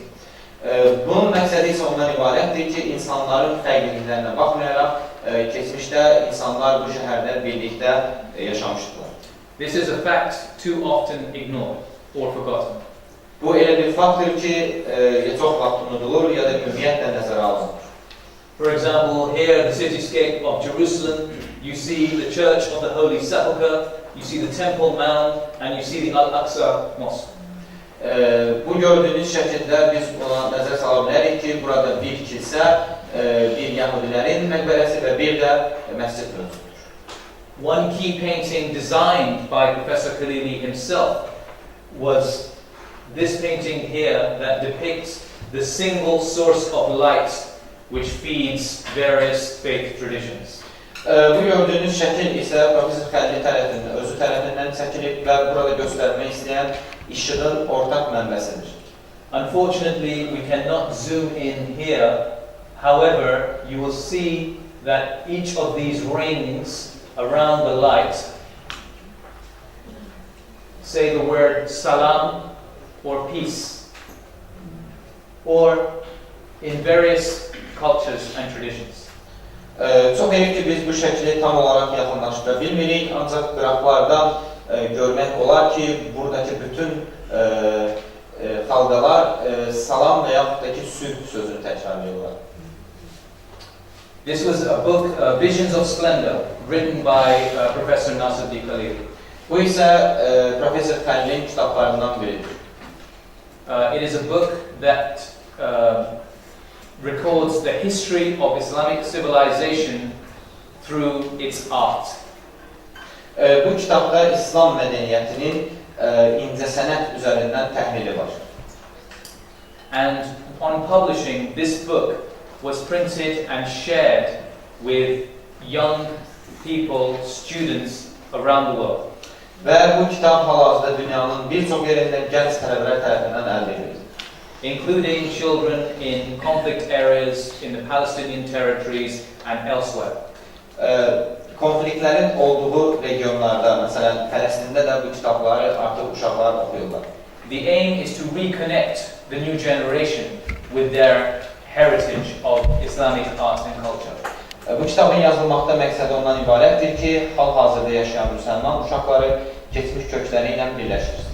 And inspire them to produce and create in the way that their ancestors did. Və keçmişdə olan tarixi şəxsiyyətlər kimi onlar da yeni incəsənət nümunələrini ərsəyə gətirsinlər. Professor Khalili has also been a donor to and a philanthropist to various organizations around the world. Professor Xəlili eləcə də digər şirkətlərin dünyanın bir çox yerindəki orqanizasiyalarla birlikdə işləyir və onlara köməklik etməkdədir. Anyone that is capable of sharing this vision of sharing the culture and heritage of Islam is someone that he would want to partner with? Dünyanın hər hansısa bir yerində İslam incəsənəti ilə bağlı məşğul olan insanla birlikdə əməkdaşlıq etməyə hazır olan bir şəxs Professor Xəlilidir. Whether it's a street artist in the Middle East or whether it's the Google headquarters in London. Burada o insanların haradan gəldiyinin fərqi yoxdur. Ola bilər ki, o orta şərqdə bir küçə sənətçisi olsun və yaxud da Google şirkətində yüksək vəzifədə işləsin. For myself, as someone who was born and brought up in the West, this is incredibly important. Mənim kimi bir insan hansı ki, qərbdə doğub və böyüyüb, bu mənim üçün çox önəmlidir. Our generation has been disconnected from its heritage, and this is affecting the way that people are inspired or not. Bizim generasiyamız keçmişimizdən qopardılıb və bu bizim hal-hazırdakı həyatımıza təsir edir. So I ask you here in Azerbaijan, given your history, how have you been disconnected from your heritage? Və mən hal-hazırda burada oturan Azərbaycanlılara üzüm tutaraq soruşuram ki, fikirləşin ki, siz necə öz keçmişinizdən qopardılmışsınız? Is the art and culture here adequately promoted in order to inspire the next generation? Azərbaycanda hal-hazırda sənət və incəsənət sizi adekvat olaraq gələcək nəslin keçmişə bağlanmasına yardım edirmi? It is a privilege for me to share this story with you today, as I know that many of you will resonate with it. Mənim üçün bugün sizinlə bu seminarı eləmək çox qürur oldu. İnanıram ki, çoxunuz bunu bəyəndiniz. If any of you require any further information, of course, we can open up some questions, but most of the information that you will require are found on these three websites, the KhaliliCollections.org, nasrdkhalili.org, and Khalili.foundation. Thank you very much. Thank you very much. Çok teşekkür ederim. Gördüğünüz gibi dünyanın böyük kolleksiyası hakkında kısa bir ekskurs oldu. Dünyanın böyük kolleksiyasına kısa bir ekskurs ettik. Jurnalının Waqas Ahmed'in Ahmed'in ve bir ekspert gibi bizi o yoluna apardı. İndi bu məsələ ətrafında hər hansı suallarınız varsa, fikirləriniz varsa, buyurun, səsləndirin. Mən bir şey soruşmaq istəyirəm. Yes, please. Buyurun. Bu böyük dövlətlərdə, keçmiş imperiyalarda indi böyük muzeylər var. Parisdə, tutaq ki, Londonda British Museum-üdür, bir də Rusiyada yerini var dövlət muzeyi. Amma bunların hər biri bir zamanlar kiçik şəxslərin kolleksiyasından başlayır. Yəni, bir ədəbdə dövlət muzeyi adlı bir şey yox idi. Şəxslər böyük kolleksiya yığırlar. Sonra onlar ya dövlətə bağışlayıblar, ya dövlətə müəyyən şərtlərlə veriblər və o böyük nəhəng muzeylər əməliyyətə gəlibdir. Mənim baxımdan Xəlili kolleksiyasının perspektivi gələcəyi maraqlandırır ki, orada bir fikir vardır. Yəni bu ancaq bu özəl bir kolleksiya kimi davam edəcəkdir, yoxsa bunun nə mənadasə milliləşdirilməsi belə bir məsələ vardır.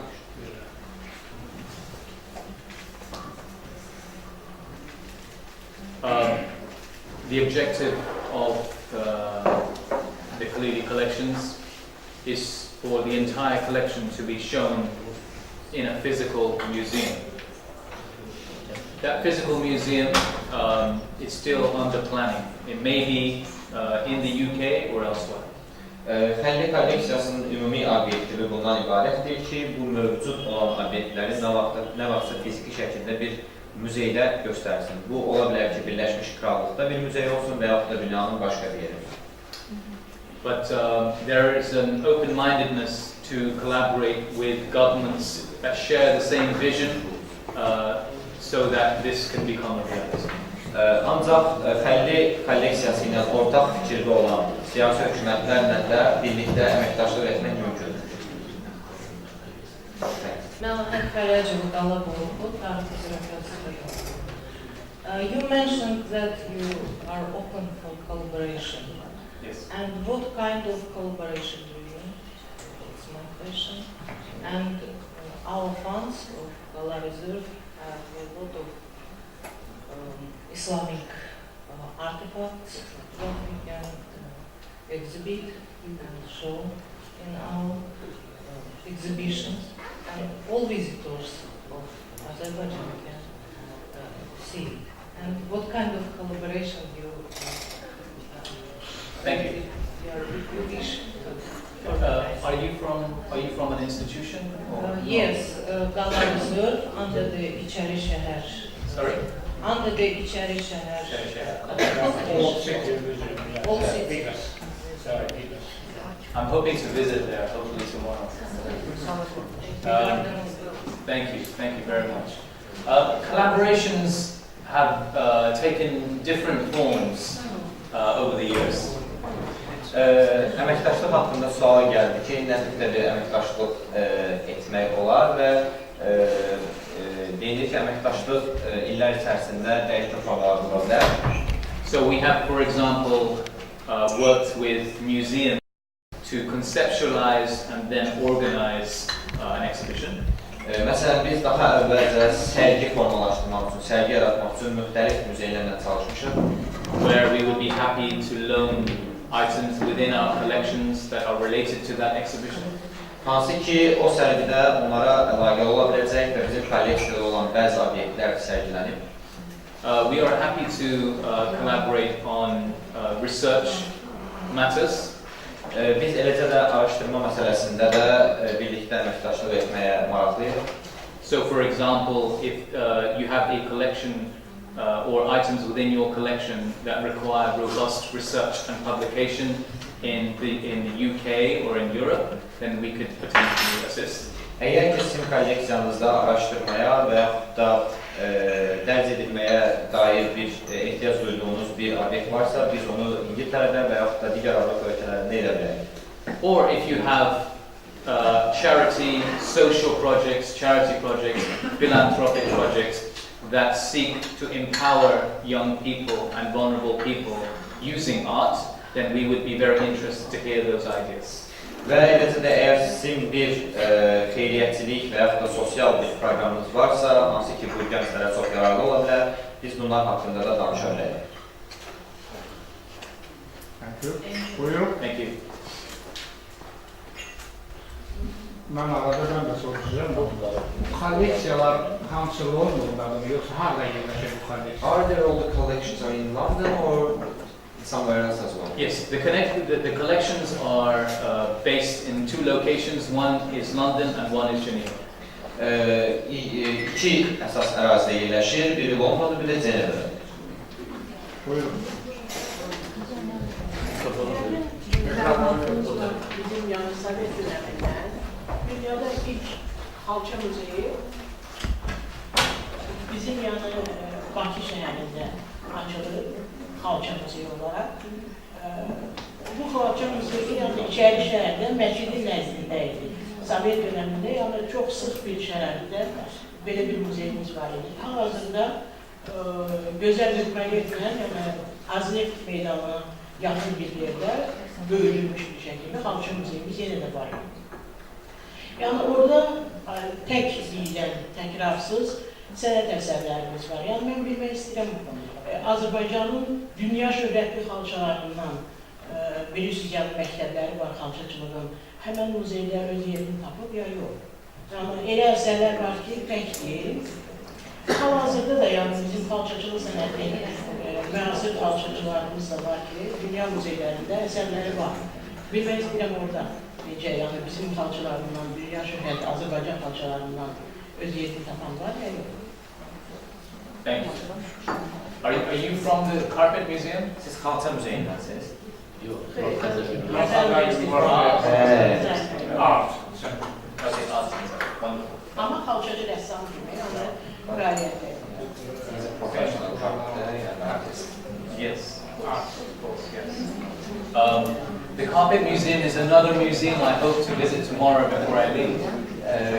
Mən sabah Azərbaycanı tərk edilməmiş 100% Culture Muzeyində ziyarət etmək istəyirəm. From my knowledge, the majority of the carpets are south side of the Iranian border. Mənim bildiyim qədərilə xalçaların çoxu İranın cənubundan gəlmədir. Majority being from Tabriz, as you can imagine. Və çoxu da Təbriz xalçalarıdır. Təbriz xalçaları məlumdur ki, Azərbaycan xalçaçılıq məktəbinin ən önəmli bir yönəmidir. Azərbaycan xalçaçılıq məktəblərindən biridir. Təbriz carpets are the part of the Azerbaijani carpets. In which case, yes, absolutely. There is an extensive range of carpets which you can view many of them online, and if you need any further information, I'll be happy to provide it. Və bəlli ki, bizim kolleksiyamızda Təbriz xalçaları mövcuddur. Onları siz onlayn olaraq tapa bilərsiniz və əlavə məlumat istəyirsinizsə, məndən danışa bilərsiniz. Yəni onlar Azərbaycan xalçaları adı ilə mı gediriyorlar? Təbriz məktəbi Azərbaycan xalçaçılıq məktəbidir. No, they're mentioned from the region. And this is an issue.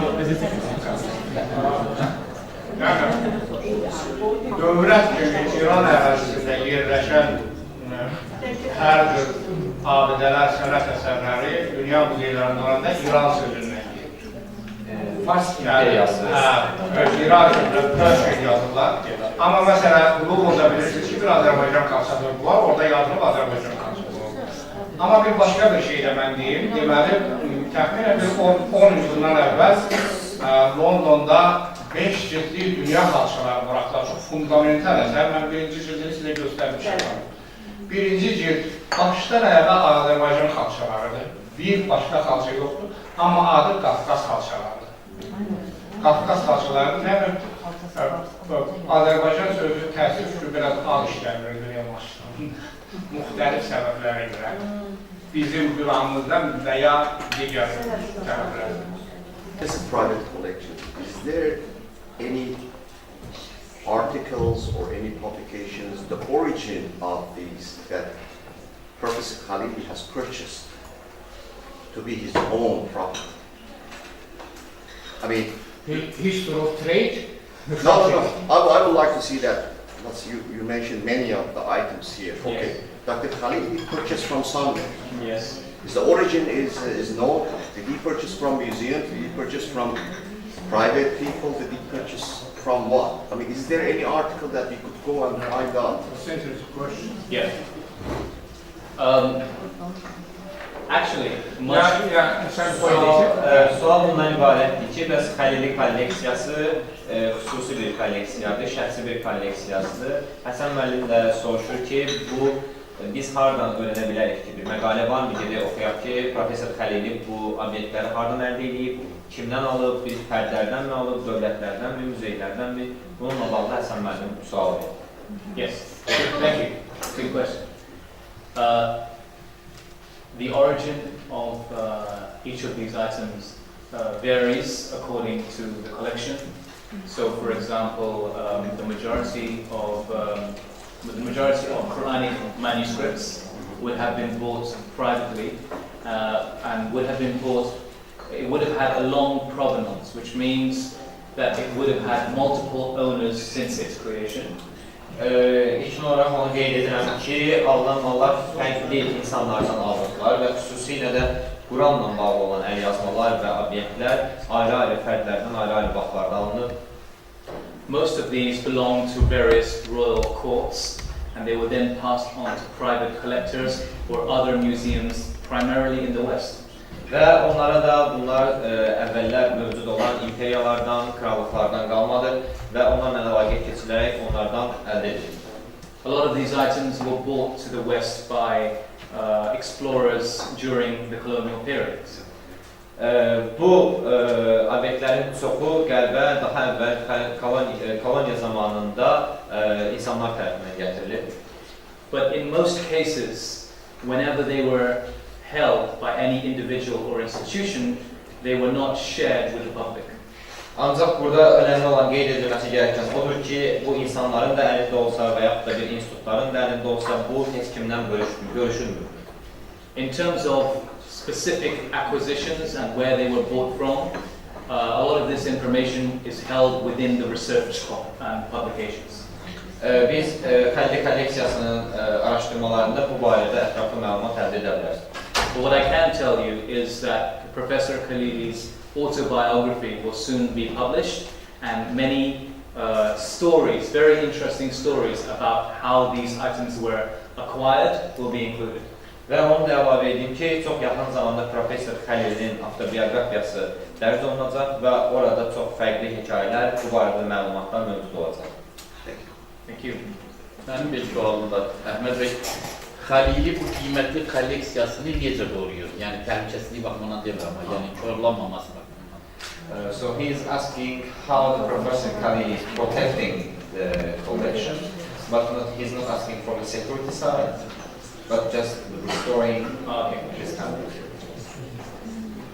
As I mentioned earlier on, one of the 5 criteria for being a collector is conservation or restoration. Daha əvvəldə qeyd etdiyim kimi, kolleksiyanistin bir kriteriyası ondan ibarətdir ki, o öz kolleksiyasını qorumalıdır və davamlı yeniləməlidir. So often, a greater budget is allocated towards restoration than even acquisition. Ona görə də çox tez zamanlarda bu kolleksiyanın yenilənməsinə dair büdcə ayrılır. The reason why he is a UNESCO Goodwill Ambassador is because of his role in the preservation of culture. Sırf bu səbəbdən də, kültürün qorunması səbəbdən olan nailiyyətlərinə görə də Professor Xəlili UNESCO-nun xoşməramlı səfiridir. Thank you. Thank you. This question is more of a like ideology behind the collection. Yeah. Everything that was shown was very beautiful, and the collection is priceless, I believe. But it seemed as though it is kind of against non-believers, and in a way, only kind of caters to those of different religions. And is that a true assumption, or is it not? Because even in the beginning of the first video, there was a part where Khalili himself said that those that do not believe are the losers, and those that do not believe in destiny are losers. Yes. Okay. Deməli, sual bundan ibarətdir ki, birinci növdə kolleksiyanın ideolojik tərəfi ilə bağlı olan bir sualdır və sual bundan ibarətdir ki, sizdə də biraz bu məsələdə bir sərhəd qoyulmayıb bu kolleksiyada, yəni sadəcə sanki dinlərlə bağlı kolleksiya yığılıb və digər ideologiyalardan bağlı bir nümunə çox azdır və Professor Xəlilinin İnanmayanlar, Uduzanlardır adlı videoda istifadə elədiyi bir cümlə var idi, onunla da bağlı ifadə işləndi. İndi cavab nə şəkil olacaq, maraqlı sualdır. Thank you. Good question. Professor Khalili himself is a man of great faith. Professor Xəlili öz-özlüyündən çox böyük bir inanc insanıdır. But what he mentioned, the statement you mentioned in the video, he was referring to the of the artists when they're producing the works. Videoda Professor Xəlilinin istifadə elədiyi cümlə incəsənət adamlarının mentaliteti ilə bağlı olan bir cümlə idi. Many of them were driven by their faith tradition. Onların çoxu öz dini inanclarından həvəslənərək bu işi görür. Their creativity came from some form of spiritual inspiration. Onların bu yaradıcılığı hər hansısa bir spiritual inancdan qaynaqlanır. But at the same time, you may also have heard in the video that the professor said that religion and politics has its own language, but the language of art is universal. Ancaq siz yenə videoda görə biləcəyiniz kimi Professor Xəlili bunu da qeyd elədi ki, din və siyasətin fərqli dili var, incəsənətin isə dili onlardan tamamilə fərqlidir. Professor Khalili began collecting Islamic art not because it was religious, but because it was beautiful. Professor Xəlili İslam mədəniyyəti ilə bağlı obyektləri ona görə yığmağa başlamamışdı ki, bu dinlə əlaqədar idi, ona görə yığmağa başlamışdı ki, bunlar çox gözəl idilər. So it therefore caters for people of all beliefs and none. Ona görə də burada dini inancı olub və olmamanın heç bir fərqi yoxdur. So art as well as music are universal language. Absolutely. Exactly. No bother. İncəsənət və musiqinin sərhəddi yoxdur, birləşdirir, ayırmır insanları. Və sən neçənci kurs oxuyursan? İkinci. Bax, mən qonaqların nəzərinə çatdırıram ki, Xəzər Universitetində dizayn oxuyan uşaqlar qeyri-adi dərəcədə istedadlı, gözəl olmaqla bərabər, Bargöz hamısı ingilis dilində danışır, rahat sürə deyir ki, keyfdəndirlər burada. Buyurun, başqa suallar. Başqa suallar. Mən sual yox, mən bir fikir demək istəyirəm. Bizim, çünki burada mütəxəssislər var, kolleksiyaların nə olduğunu bilən insanlar var. Yəni, çox böyük işlər, mən düşünürəm ki, çox böyük işlər, çox böyük kolleksiyalar, çox ümumiyyətlə hər hansı bir iş kiçik ilk addımlardan başlayır. Yəni, hər sahədə addım atmaq, iş görmək mümkündür. Sadəcə iki şey lazımdır. Bir, həvəs və etiraz. Tez-tez deyirsiniz, passion deyirsiniz, yəni o həvəsi, ehtirası var o insanlarda. İkinci də bir peşəkarlıq çox mühümdür. Həmin profesor Xəlili bir tərəfdən o sevir bu işi, deyib ki, uşaq yaşından, ailəsindən gələn sevgidir, sonra da özü məşğul olubdur. İkincisi də o İslam sənəti üzrə gedib doktoratları alıb, yəni bu işləri içindən dərindən bilir. Bu iki şey çox vacibdir. Mən bir negativ bir misalı söyləmək istəyirəm sizə Azərbaycandan təəssüfdür. Manaf Süleymanova adlı bir yazıcı var idi. Yəni çoxumuz tanıyırsınız, onun bir kitabı da var, populyar eşitdiklərim, gördüklərim və yaxın. Bir kitabını onu bizim Xəzər Universiteti buraxmışdır. Biz ondan dost idik. Biz bir dəfə məni çağırdı evə, dedi ki, sənə yaxşı şeylər göstərəcəm. Getdim, gördüm ki, evində haradasa 120 rəssamların çəkdiyi orijinal şəkillər var. 120 də yapışıq. Böyük bir şeydir. İçində Səttar Məruzəçinin 5-6 orijinal əsəri var idi, heç yerdə olmuyor. Mən çox təəccübləndim. Manat müəllimdə yaşlıydı və xəstə idi. Adama da demək olmur ki, bir sabah öləcəksən, bu nə olacaq? Dedim, Manat müəllim, bu çox gözəl bir kolleksiyadır. Bu gələcək nəsillər üçün sənin fikrin nədir? Necə eləmək istəyirsən? Dedi, heç bir fikrim yoxdur. Dedim, bəs bir şey düşünmək lazımdır. Dedi, sən nə düşünürsən? Dedim, iki yolu var. Ya bunu sən aparıb dövlət bir incəsənət müzeyində, digər oturmuş bir muzeyə verirsən və deyirsən ki, orada mənim kolleksiyam adında xüsusi bölümü eləyir, bunu saxlayır.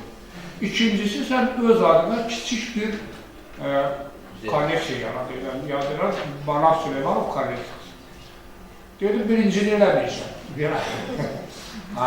İkincini necə eləmək olar? Mən onu necə eləyim? Dedim, istəyirsən biz Xəzər Universitetində sənin üçün mütəxəssisləri çağıraq, yerlər ayıraq, gətirsin o olsun və sənin adınla xüsusi bir kolleksiya olsun, yaşasın o kolleksiya. Dedi, yox, onu da istəmirəm. Dedim, bəs nə istəyirsən? Dedim, bilmirəm heç. Və bu əhvalatdan təxminən bir 4-5 ay sonra o rəhmətə getdi. Bu şəkillər də yox oldu. Sattılar kimi. Uşaqlar haradasa oran-bura sattılar, ucuz qiymətə, başa düşənlərə, düşməyənlərə. Qısa zamanda 5-10 manat qazanmaq üçün yox oldu. Yəni, üzr istəyirəm, yəhudi veriləməli. Veriləməli. Buyur. Sizin bu söhbətinizə bağlı, bizdə də elə gənclər var ki, onlar da kolleksiya edir. Məsələn ki, bir gənc var, bilmirəm, onu çox insanlar tanıdır, sonra o ən çətin olan tikmə. Axırıncı pulunu da verib, o tikmələri alır. Onun elə gözəl kolleksiyası var ki, 4000-dən artıq əlində geyimlər var, Azərbaycanın milli geyimləri. Mən onun şəxsən məzunları takip etsəm və mən onun tikmələrini bərpa edirəm. Və mən onun tikmələrini yaxından tanış olanda çox valihə gəldim. Heç bizim elə muzeylərimiz var ki, orada qədimi yelpiklər yoxdur. Yəni, ola bilsin, Evropa yelpiklər. Elələri də var ki, onun özündə. Məndə var, kolleksiyada var, məndə fondda. Bilirəm, amma orada olanları mən gözümlə görmüşəm. Elə şeylər var ki, elə geyimlər var, elə bəzəklər var ki, nə bilim, gənc yaşında o burada kolleksiyasını... Və siz oradan soruşursunuz, bunu sonra deyəcəksiniz. Mən hətta bu böyük kolleksiya sual verdim ki, bunun gələcəkdə nə olacaq? Çox mühümdür. Hələ ki, yığır, amma ki, çox böyük həvəsi var. Sadəcə onun bir arxalığı var, qadın yerləşir. O hər gün gətirir mənim,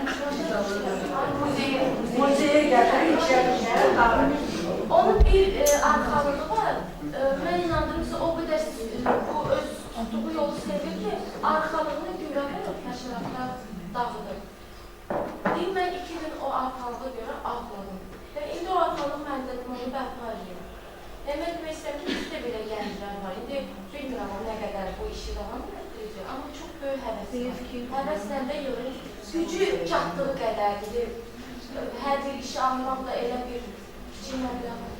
Böyük məbləğ lazımdır. Yəni o alır o şeyləri, elədir, yığır da belə dediklərini yerdə lazım. Və mən onun kolleksiyasını da görmüşəm. Çox gözəl əşyalar var. Onu sərgiləmək olar mı? Eləyir, o sərgilər eləyir elə şeylər. Amma çox az adam. Bəli, çox az adam bilir. Reklam yoxdur. Yox. Amma ki, gənc ya, məsələn o insan 2 yaşı var, amma o böyük ürəyə sahibdir. Daha sonra Təbrizə də gedir, İranın müəyyən bölgələrinə gedir, oradan da tikmələr var, ancaq tikmə yılır, alır.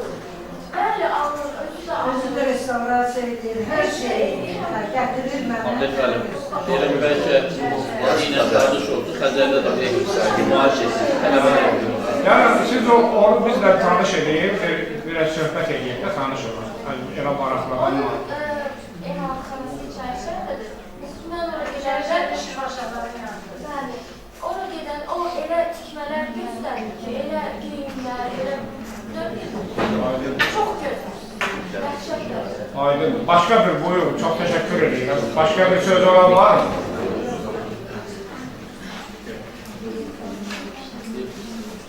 Ondan icazə verin, mən çox təşəkkür edeyim. Thank you very much. Thank you. Bu 2 gündə, 3 gündür. Sorry, 1 second, please. I have one presentation to make. Yeah, sure.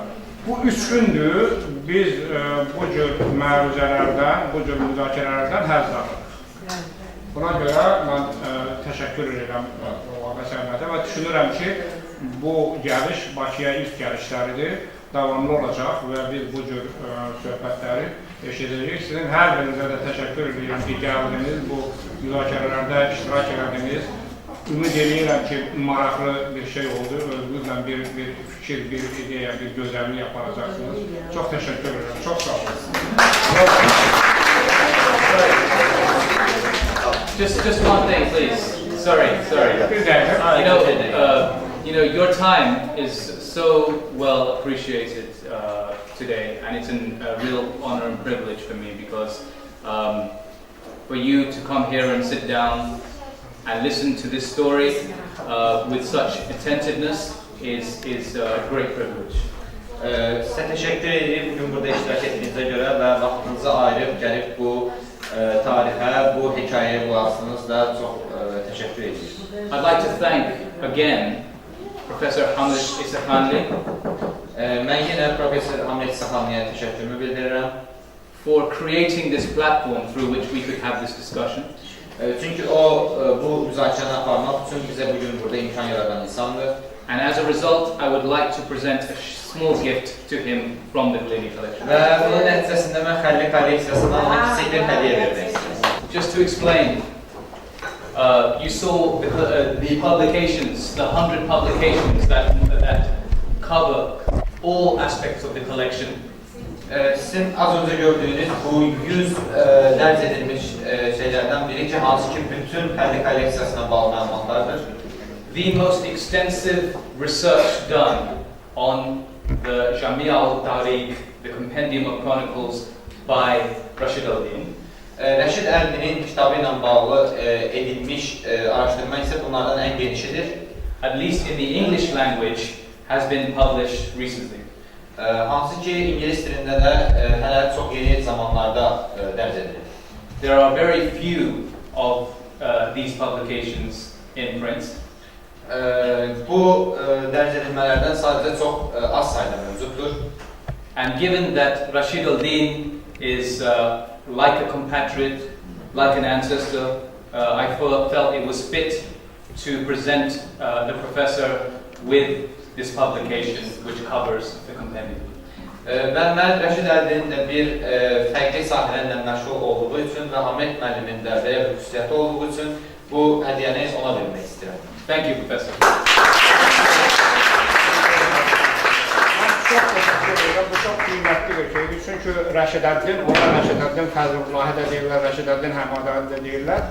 Yani çok büyük bir tarihçidir ve dünya tarihi yazmış vakti olarak ilk adamlardan biri, ilk adamdır.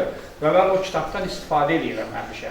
Yani gah İngiliz dilində tapıram, gah Rus dilində tapıram. Orada tercüme olup eyni şey diyorlar. Bir şeye bakmak için gerek ikisine de bakarsan, görüm orada ne yazıp, burada ne yazıpsa belə. Çok kıymetlidir ve benim için bu bakımdan bu iki kat kıymetlidir. Thank you. Thanks again. And thank you.